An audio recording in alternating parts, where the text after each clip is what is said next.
Exam খুব ভালো হয়েছে। নিয়ে সব দায়িত্ব আমাকে দিয়ে গেছে স্কুলে। আজকের ব্লগে তোমরা একটা বিশেষ ভূমিকায় দেখতে পাবে তোমাদের চিরচেনা মিস্টার বিশ্বাসকে। কারণ আমি আজকে অফিসিয়াল একটা কাজে সৌম্যকে নিয়ে বেরিয়ে গিয়েছিলাম নৈহাটির বাইরে, আর ওনার ওপর দিয়ে গিয়েছিলাম আমার সংসারের ভার, আমার গাছের ভার এবং আমার শৌর্যের ভার।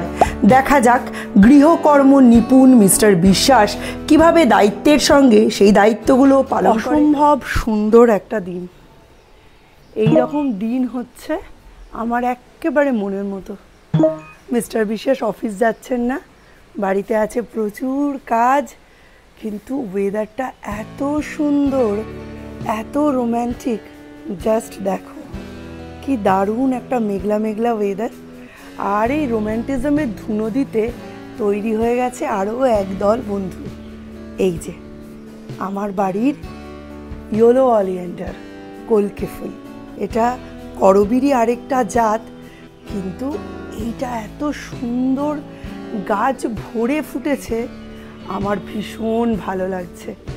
বাট এক এক দিন এক একটা ফুটলে না বেশি ভালো লাগতো। একসাথে গাছ ভরে ফুটেছে, একদিনের আয়ু, তারপরেই ঝরে পড়ে যাবে। কীরম লাগে বলো? এর থেকে বরং ভালো হতো যদি এক এক দিন এক একটা ফুটতো।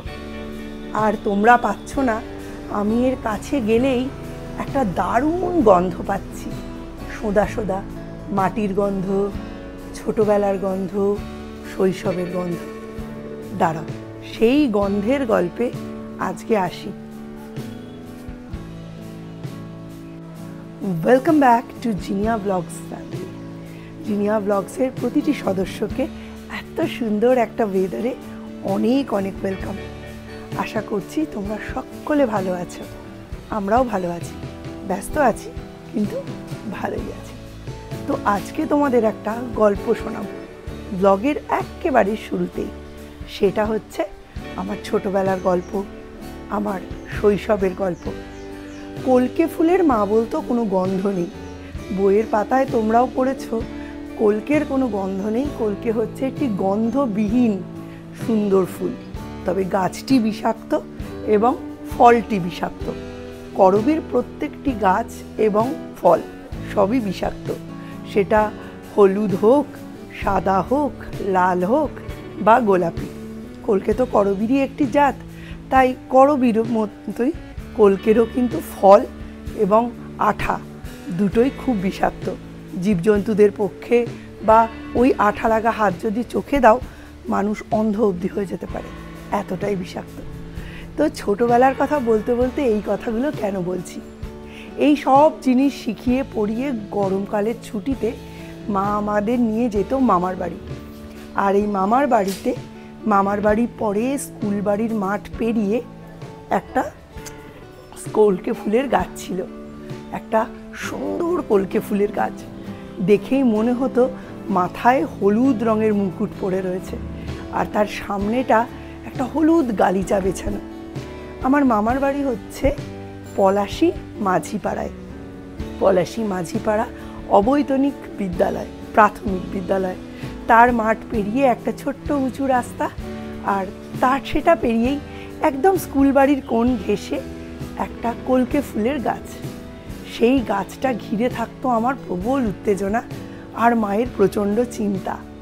মা খুব ভয় পেত কলকের ফল না খেয়ে ফেলি, খুব গেছো ছিলাম তো, আঠা না চোখে লাগিয়ে ফেলি। বারংবার মামার বাড়ি যাওয়ার আগে এই সাবধান বাণীটা কানে দিয়ে তারপরে মা আমাদের পাঠাতো।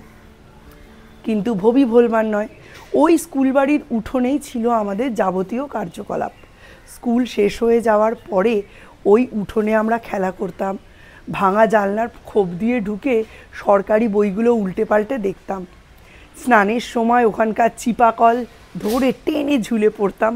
তারপর লোহার বালতি ভর্তি জল স্কুল বাড়ির উঠোনে মা ছুঁড়ে দিত। পুরো উঠোনটা পিছিল হয়ে যাওয়ার পর এক বালতি জল মাথায় ঢেলে তারখানে বসতাম। মা এক ঠেলা দিত, আর ওটা ছিল আমাদের নিজেদের বানানো স্লিপ।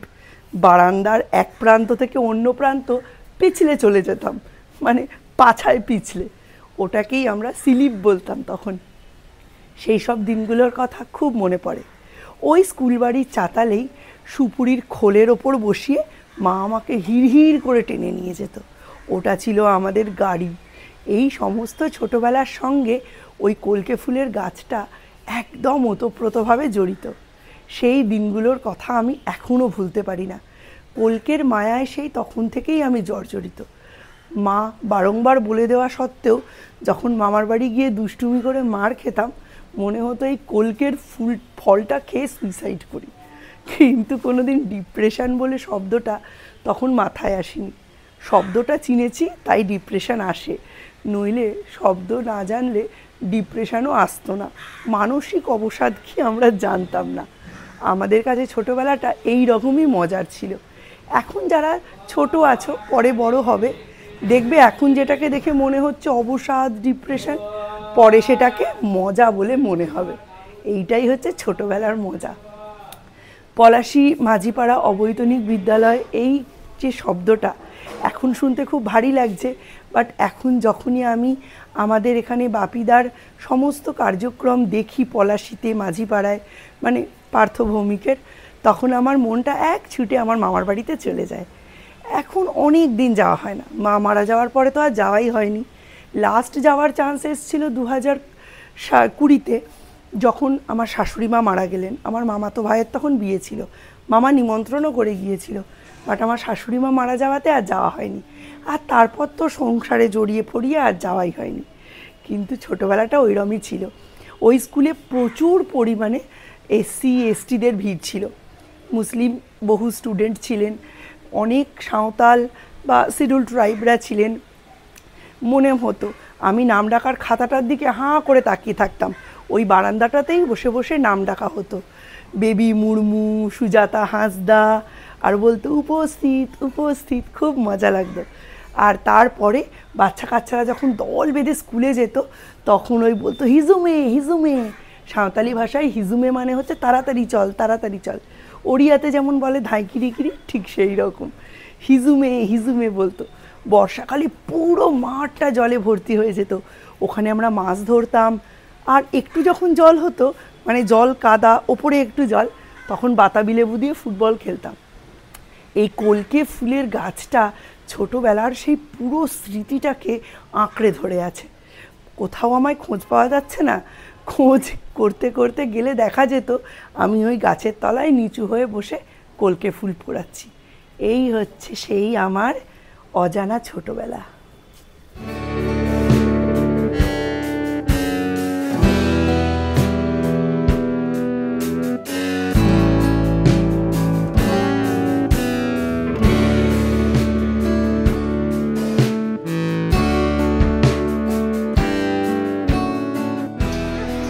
খুব ভালো হয়েছে।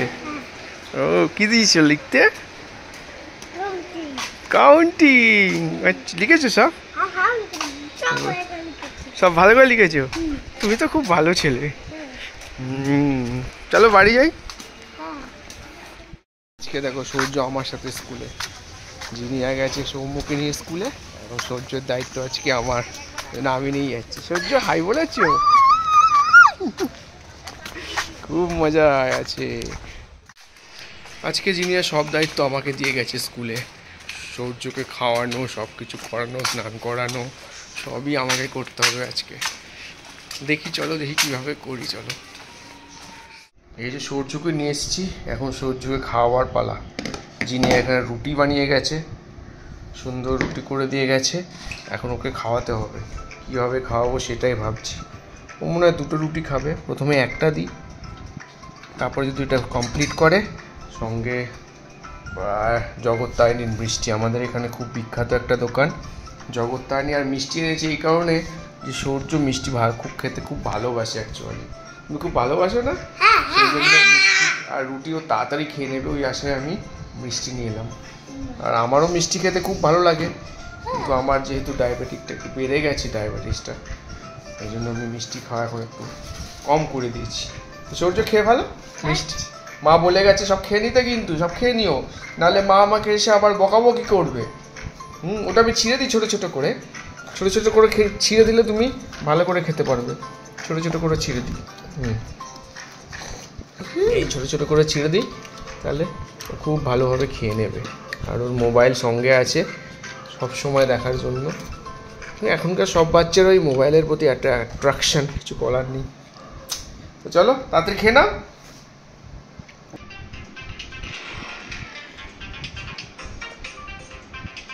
সূর্য এখানে খাচ্ছে আর আমিও রুটি মিষ্টি খাচ্ছি। কথা দিচ্ছি যে একটাই খাবো, কেননা মানে এত বেশি লোভে পড়ে গেছি। এ দেখো এখানে আমি খাবার নিয়েছি, দেখতে পাচ্ছ কি? হ্যাঁ, আমি রুটি নিয়েছি আর এ দেখো একটাই মিষ্টি নিয়েছি। এত লোভ লাগছে রসগোল্লাগুলো দেখে অ্যাকচুয়ালি, যে আমি না খেয়ে থাকতে পারছি না। তবে কথা দিচ্ছি একটাই খাবো। তো চলো ফটাফট খেয়ে ফেলি। আর কি করবো, জিনিয়া বাড়িতে নেই, সৌম্য বাড়িতে নেই, আমি আর সৌর্য। আর কি করছে ওখানে? খুব মজা হয়েছে রসগোল্লা দিয়ে মিষ্টি খেতে, ভালো লেগেছে না? রুটি মিষ্টি খেয়ে মনটা পুরো ভরে গেল, দারুণ লাগছে। রসগোল্লা মিষ্টি দারুণ।